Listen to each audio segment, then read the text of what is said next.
Hai guys, selamat datang di channel Enkun. Fans Ciputa Berjubah bisa merapat. Karena di video kali ini, kita akan membahas cerita sampingan One Punch Man. Ini adalah cerita tambahan yang dibuat oleh Yusuke Murata dan diselipkan di beberapa chapter manga Shibotak.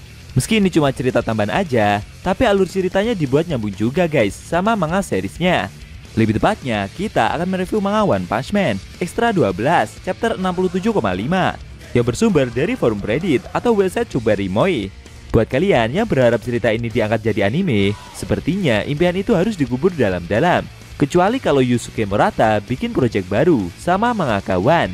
Dan buat kamu yang ngikutin anime sama manga seriesnya, Enkun sarankan mending tetap nonton video ini aja sampai habis. Hitung-hitung jadi hiburan sesaat, sambil nunggu manga chapter terbarunya rilis.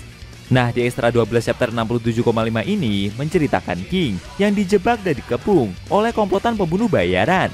Penasaran? Oke, langsung saja kita bahas. Let's go!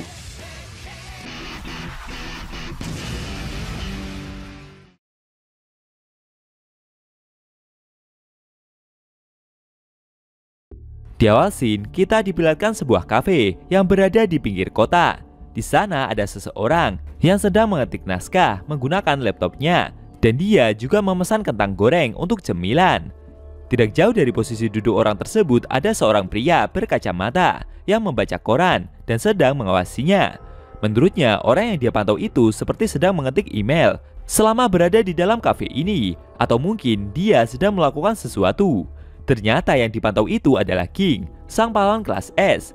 Dia dikenal sebagai pahlawan yang hanya dengan kehadirannya saja sudah dapat menghentikan aksi kejahatan.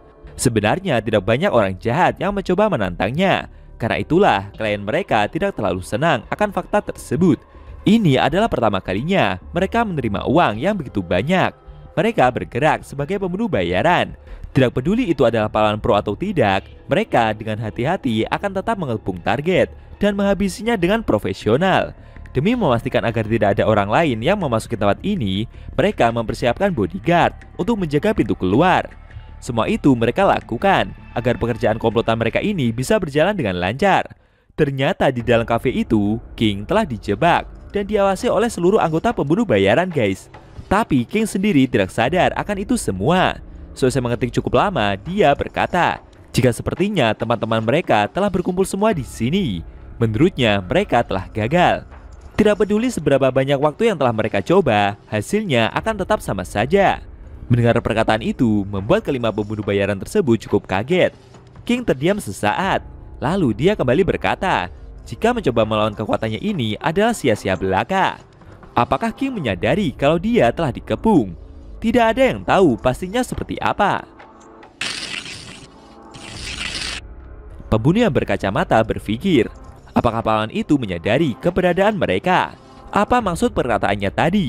Dan apakah King mencoba mengatakan itu semua seakan dia seperti sudah siap melawan komplotan mereka? Terlepas ungkapan tersebut, pahlawan itu sendiri seperti sedang menunggu seseorang. Kalau dilihat dari gerak-geriknya, sepertinya dia tidak tahu tentang posisi dari para pembunuh bayaran atau orang-orang yang terlibat di sini. Pembunuh yang berkacamata itu tidak percaya jika King benar-benar dapat mengira kalau semua orang di sini adalah para pembunuh. Warga sipil yang tidak bersalah mungkin akan terlibat dalam kekacauan ini. Jadi mungkin menurut King, hal itu akan memungkinkannya menghindari konflik. Lalu King yang hanya diam itu tiba-tiba berdiri. Kejadian tersebut membuat para pembunuh bayaran itu begitu kaget. Apalagi pahlawan kelas S tersebut malah berjalan ke arah pembunuh yang berkacamata. Dia yang dihampiri itu semakin berkeringat. Apakah King memang berniat mendatangi mereka tanpa ragu-ragu? Sambil mencoba menenangkan diri, pembunuh yang berkacamata merasa jika mungkin King hanya bersikap berani saja. Dia seperti mengajak orang-orang di sekitar yang ada di dalam restoran ini satu persatu. Mungkin itu dia lakukan untuk mengenali para pembunuh di sekitarnya. Kemudian pahlawan tersebut membelakangi mereka semua dan berjalan ke arah pelayan.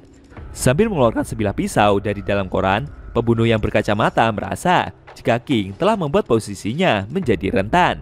Kalau dia bergerak sekarang, dia tinggal menusuk leher pahlawan itu dari belakang dan semuanya akan berakhir. Namun tiba-tiba dia malah mengurungkan niat. Pembunuh berkacamata itu jadi makin panik. Apakah ini adalah perangkap? Menurutnya kondisi saat ini begitu berbahaya untuk dia melakukan aksi pembunuhan. karena sepertinya King sedang mencoba untuk mendesak posisi dari mereka semua. King sendiri yang terus dipantau itu kembali memesan beberapa menu tambahan.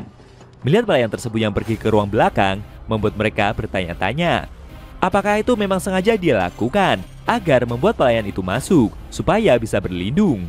Bagi para pembunuh itu, King seperti mengeluarkan aura yang begitu mengerikan.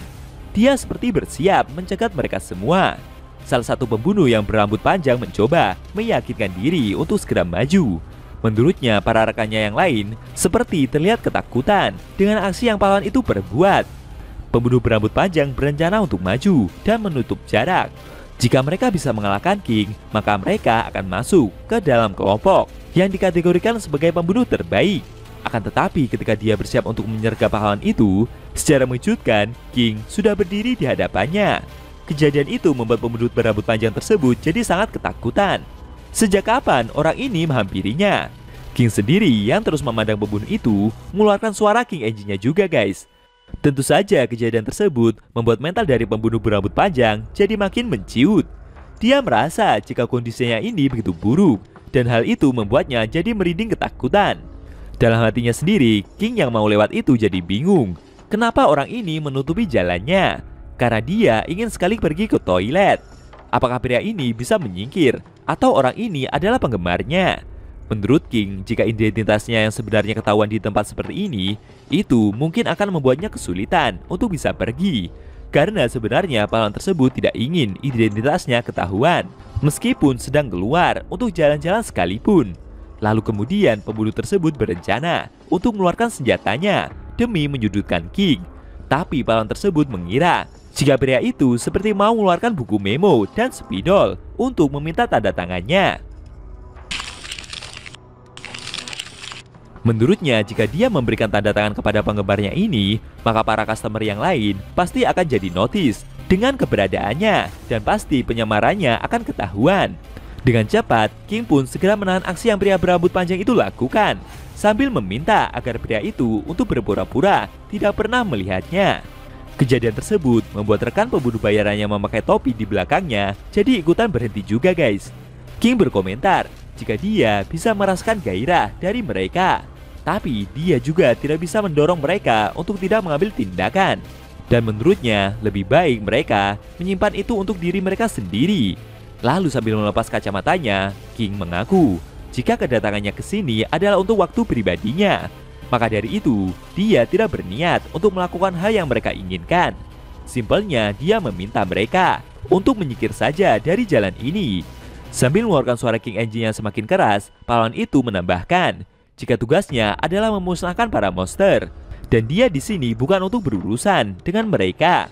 King bercerita jika beberapa waktu lalu dia juga sempat dikejar-kejar oleh banyak orang. Meskipun dia bisa mengatasi dengan cepat, tapi itu selalu terus berdatangan dan tidak pernah bisa berhenti. Sambil memelototi mereka semua, King memberitahu jika ini adalah pemanasan. Dia dan mereka sebenarnya sama-sama tidak ingin menimbulkan masalah. Harusnya juga mereka tahu apa yang dia maksud. Melihat gertakan tersebut membuat mereka semua jadi ketakutan guys. Sontak saja, para pembunuh bayaran itu pun segera berlarian. Konyolnya, King malah salah paham. Dia mengira jika ungkapannya barusan telah membuat orang-orang ini jadi malu. Sontak saja, King segera meminta mereka untuk berhenti. Dia mengaku tidak tahu sampai kapan menjalani profesi kepahlawanannya ini. Mungkin 5 atau 20 tahun lagi. Tapi dia meminta jika mereka masih memiliki perasaan yang sama tentang dirinya ini, maka King menyuruh mereka semua untuk kembali ke restoran ini. Dan King sendirilah yang akan memberikan waktu sampai mereka merasa puas. Kesalahpahaman yang semakin menjadi-jadi membuat seluruh para pembunuh itu seperti tersentuh hatinya. Mereka merasa jika pahlawan tersebut seperti menawarkan hidupnya sendiri, bahkan setelah dia mengetahui keberadaan mereka semua. Dan King hanya akan mengabaikan dengan apa yang sedang coba mereka perbuat. Menurut mereka, King bertujuan untuk melindungi mereka semua dari para monster. Apapun yang terjadi, dia bahkan mencoba untuk menyelamatkan komplotan pembunuh itu juga. Melihat sikap baik tersebut membuat hati para pembunuh itu tersentuh. Apakah ini yang disebut sebagai King, sang manusia terkuat di bumi? Dia memiliki kekuatan yang sangat besar dan dia bahkan tidak perlu berjuang untuk mengalahkan mereka semua. Lalu sambil berjalan murung, para pembunuh bayaran itu keluar dari kafe. Mereka merasa malu dengan perbuatan yang telah mereka lakukan hari ini. Menurut mereka, mungkin ini adalah akhir dari komplotan pembunuh bayaran yang selama ini mereka jalani. Dan mereka semua merasa ingin segera pensiun dari profesi buruk ini. Di sisi lain, ada Saitama yang baru mau memasuki kafe itu. Namun dia ditahan oleh seorang bodyguard dari para pembunuh tersebut. Bodyguard itu memintanya untuk berhenti karena di dalam sana ada sesuatu. Saitama menjawab jika dia tidak bisa karena sudah berjanji untuk bertemu dengan seseorang di dalam sana. Bodyguard itu kembali berkata, jika tidak ada yang boleh memasuki kafe ini. Si botak mengaku kalau dia sudah berjanji akan bertarung dalam permainan game dengan temannya. Kejadian tersebut membuat bodyguard itu jadi naik pitam. Sontak saja, dia pun segera mencoba untuk memukul Saitama. Namun tentu saja, si botaklah yang berhasil memenangkan perkelahian itu. Sambil menyeret pria besar tersebut, Saitama berencana untuk membawa orang ini ke tempat pengobatan terdekat. Namun ketika itu dia lakukan, para pembunuh bayaran tersebut kebetulan juga keluar dan melihat aksi yang si botak perbuat. Tentu saja mereka tidak terima jika rekan mereka dihajar babak belur seperti itu. Menurut mereka, setelah berhadapan dengan King yang begitu mengerikan, sekarang mereka jadi tidak takut kalau harus berhadapan dengan seorang pahlawan, apalagi yang tidak terkenal seperti si botak tersebut. Mendengar ungkapan itu membuat Saitama jadi sadar jika King memang sedang menunggu kedatangannya di dalam kafe sana. Beberapa saat kemudian, akhirnya Saitama berhasil menemui King. Dia bertanya dengan apa yang rekannya itu lakukan. King bercerita jika dia sedang menulis sebuah skenario untuk game yang sedang dia buat. Melihat hal itu membuat si botak berkomentar jika sepertinya temannya satu ini memang memiliki banyak waktu luang, sama seperti dirinya. Dan akhirnya mereka berdua benar-benar melakukan duel dalam permainan game. Seperti biasa juga, Saitama berhasil dibuat kerepotan dengan aksi yang King lakukan guys. Setelah kalah, si botak akan kembali menantang King lain waktu untuk melakukan duel ulang. Dia berencana untuk berlatih lebih giat agar bisa mengalahkan rekannya tersebut. King sendiri tersenyum sambil berkata jika dia akan menerima tantangan itu kapan saja, hingga Saitama merasa puas. Di sisi lain, para pemburu bayaran yang sebelumnya menjebak King juga telah dikalahkan oleh si botak. Dan kejadian itu membuat mereka semua pingsan, terkapar tidak sadarkan diri di depan halaman kafe. Dan akhirnya cerita Extra 12 One Punch Man chapter 67,5 telah usai.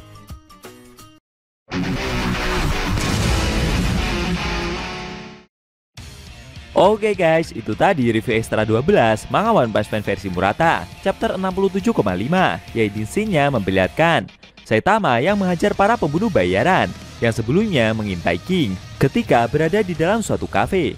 Bagaimana menurut kamu? Jangan lupa tinggalkan komentar kalian ya. Kalau mau nonton review Extra chapter selanjutnya, bisa klik link di deskripsi. Linknya udah mimin taruh di sana kok. Buat kalian yang nonton review manga One Punch Man secara maraton, baik itu versi manga One atau Yusuke Murata, linknya ada di deskripsi juga guys. Oke, tekan like kalau suka sama video ini dan dislike kalau nggak suka. Jika ada kata-kata dari Enku yang kurang pas, Enku mohon maaf. Dan sampai bertemu di video review Extra manga One Punch Man versi Murata selanjutnya.